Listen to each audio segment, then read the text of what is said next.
Well, thank you all for joining this important conversation today. The labor market remains tight.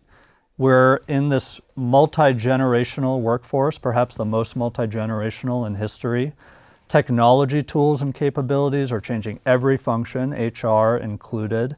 So I want to start at a high level. What are some of the levers or techniques you and your organizations are pulling today to attract the best talent? We are a creative company, very innovative, music, photography, art, film, and so many people when they're talking to me get very excited about our product and what we're putting out, even if they're going to have nothing to do with that. They could be in finance. And it's legitimate. So I would say that our brand, in terms of our external brand. I would agree with that. Our mission is to make home a reality for more and more people. Whether you're an engineer or in finance or an underwriter, that's the job that we're all doing. And so what I love about where we are now is we have this really powerful tool in a Cloud HQ, which helps us to go out to the market and find talent everywhere who's passionate about that, almost in every corner where you've got homeowners or renters, and pull them into Zillow. Lars, what are some of the most effective tools, techniques, strategies you're seeing at HR functions today? So we're in an era now where there are three modalities of work, right? Remote, hybrid, co-located, and we're all kind of fluctuating on that spectrum to some extent. So I think being open and transparent about who you are, how you work. If you're co-located, that's great. This is why we're co-located. That why I think is really important because job seekers are much more savvy now. They want to understand. So I think being really open about who you are, that means both attracting and repelling talent, which is the goal of any effective employer brand. So can I piggyback off Please. that for a second? Because it's a beautiful point. It's one where, as a talent acquisition leader, you got to start there with building your talent strategy. Yeah. What works for your organization? Are we in office? Are we hybrid? Are we remote? And then build your talent strategy around that. For Zillow, we're Cloud HQ. That allows me to recruit talent everywhere in the country and bring in the most representative workforce. So I start there, though. I think oftentimes we're asked to do a lot for organizations as talent leaders. We're asked to help grow and scale quickly and then also mind your cost, right? Yeah. But if we start with what is our structure? Who are we as an organization? I love that you all have started with this is who we are. Yeah. And then you go from there. Connecting the values and mission and brand to every employee coming in the door, is that a generational moment or is this the new normal forever? I would say it matters much more with Gen Z. I mean, I think that I haven't worked for a company yet that doesn't have principles and values that feed through the culture and that you do see, whereas Gen Z, it's going to matter. Roz, the origin story of Zillow was so much about impact and such a mission-driven company. Is that you want every employee coming in the door to connect to those things? As talent acquisition leader at Zillow, we want that same level of education and information that our homeowners or our renters have on our platform, our candidates to have. So it's important for job seekers to understand our philosophy and how it may align or not aligned. And if that does, it makes work just more enjoyable. Lars, you mentioned a pretty strong concept there, repelling talent that is not aligned. Do companies have the luxury of repelling talent that is interested in working there? absolutely. Because when you think about it, how costly are mishires? And we're all kind of cringing a little bit because as recruiters, we all kind of know the pain of that, and I'm sure the audience will as well.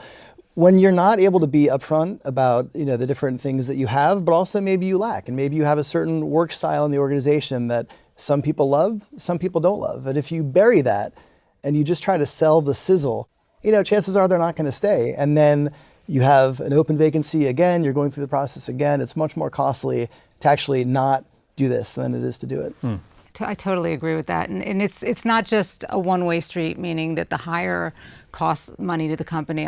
When I'm interviewing candidates, I really care. I want them to flourish. Yeah. And if you meet somebody and you're like, they're not going to work here, like they're not going to be happy here, you do have to kind of be clear to them the pros and the cons of the role. What role does technology play in that process, and what role can it play?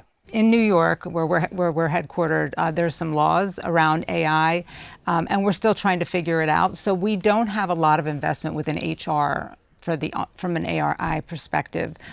What I do see, though, the potential of AI is tremendous in terms of pipelining candidates, identifying diverse candidates. I think that there could be chatbots for the initial screen. I don't love that, but I think younger generations are okay with it. So I think there are a lot of places where it's going to mitigate a lot of the kind of administrative work we do. What about that chatbot first screen don't you love?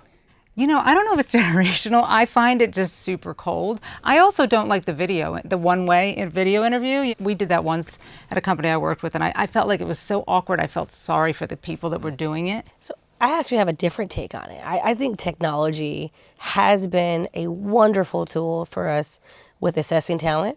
It reminds me of when LinkedIn emerged, right? We were going through the phone books, y'all. Remember this? We were going in help wanted ads, and then a technology came along and it gave us a platform to create this really magical network of professionals that we could reach out to about jobs. Think of AI as a new emerging technology that's meant to do that. It's not meant to replace the human touch. What it does do, for example, is it takes away some of the stress of the first part, creates a little bit more bandwidth in the first part. Imagine a sourcer or a recruiter. I want to reach out to you, Valerie, on LinkedIn. I'm going to probably spend a good half an hour kind of reading through your profile, looking at articles you like, looking at things that you've written. I'm then going to maybe try to find you on a different social site to see, do you have a dog? What do you like? And then I'm going to work really hard for another half an hour to craft an email that you're going to respond to. Now, AI can do that in a matter of seconds and say, hey, Roz, here's a suggestion for a first message that Valerie might respond to. It's still up to me to make those tweaks, right, and make it Roz. And then at the end of the day, when you respond to that message, I still got to talk to you. So I haven't been eliminated, but I saved myself some time. And now I get to have a warm introduction. Regarding the AI video interviewing that you mentioned, I really think that's going to be a huge benefit to the Gen Z. And why I say that, most of them in college are using similar software to practice interviewing, right? They're practicing on how they interview for a job. It takes away some of the things that we were taught, right? Read body language. Right. See how your interview is doing. They lean in, you lean in. They smile, you smile. All that's gone. The candidate now gets to just focus on their skills. Lars, you see such a wide range of HR functions from your vantage point. Is the average HR function kind of moving along the spectrum with technology adoption? Well, technology broadly, yes. AI specifically, no. And I think, and I'll kind of go back to your original question, I think what's important that we don't lose sight of is that technology in any form, whether it's GAI, whether it's an ATS, whether it's LinkedIn, it's a tool that is designed to support systems that teams design, that humans design. And so I think too often we look at technology as this magic bullet, right? We're going to implement this thing and it's going to solve all of our problems. Well, no, because your infrastructure is broken. And you're just putting this on top of broken infrastructure. So I think you have to kind of start with that infrastructure. I want to shift to talking about another evolution that has taken hold, which is skills first hiring. I want to just ask what that means to each of you and what works about it, what may not work about it.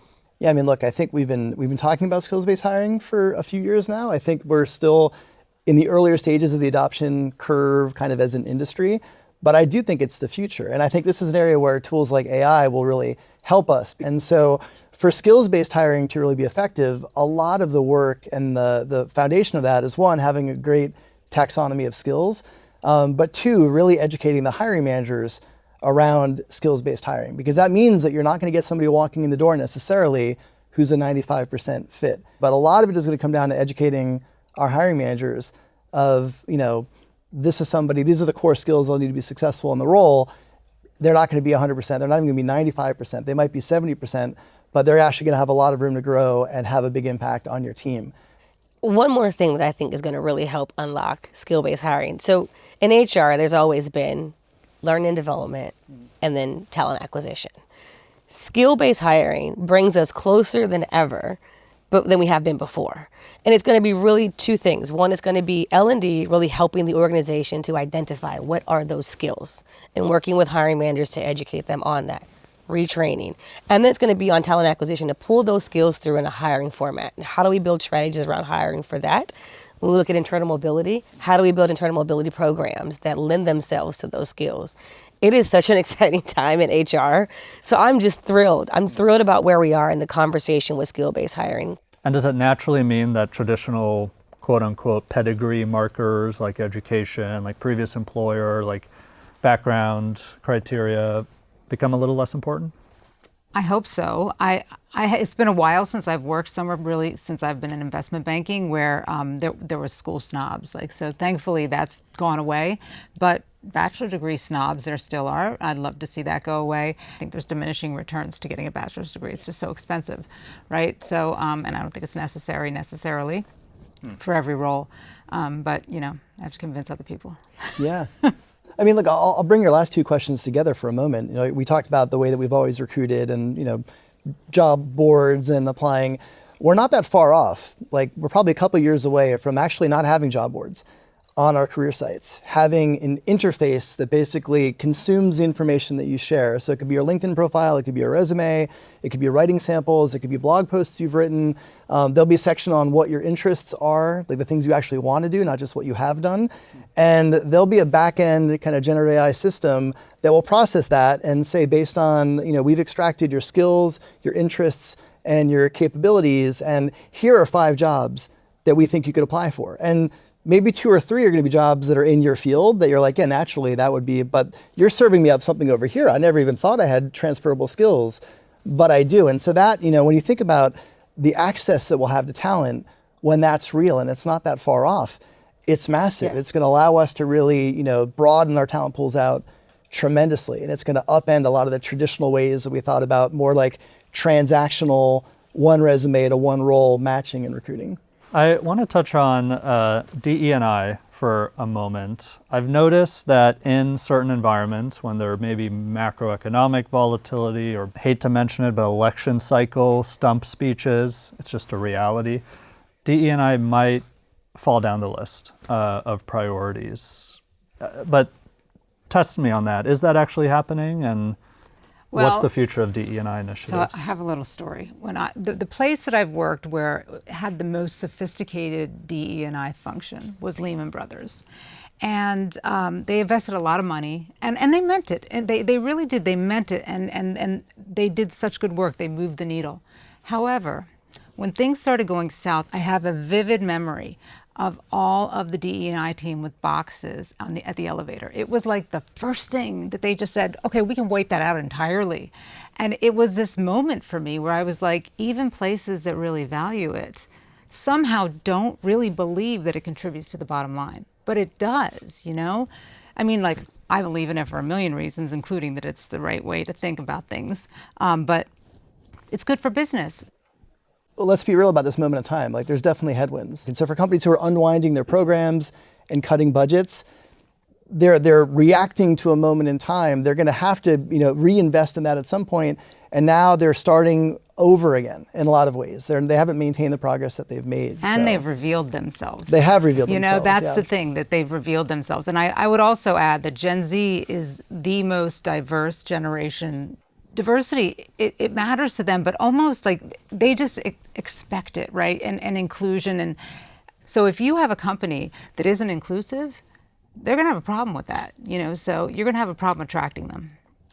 So the past 3 years have been so much change. 3 years from now, if we were to reconvene, what do you think we would be talking about? The last 3 years have been like the World Cup of HR. We've like really gone through the ringer these last 3 years. Things are moving so quickly that we can't even envision, but what we can envision is that when you're talking about skills, you're gonna need a growth mindset. And by growth mindset, I mean you are constantly learning and changing and pivoting and morphing, right? And that's where talent development comes in, because they're gonna help with that. I am so stupidly optimistic for the future and what it's gonna bring, because what I see happening with AI continues to translate to me as time spent on more important tasks, right? And so when I see the small advancements that we've made with generative and conversational AI, when I see what the products are doing, I keep thinking about a future where the skills that were needed to be a recruiter have changed significantly. Yeah. Well, in these World Cups related to the nature of work, you all and your teams are the players on the fields. And so I want to thank the three of you for joining this important and fascinating conversation today. It was a pleasure. Thank you. Thanks for having us. A lot of fun.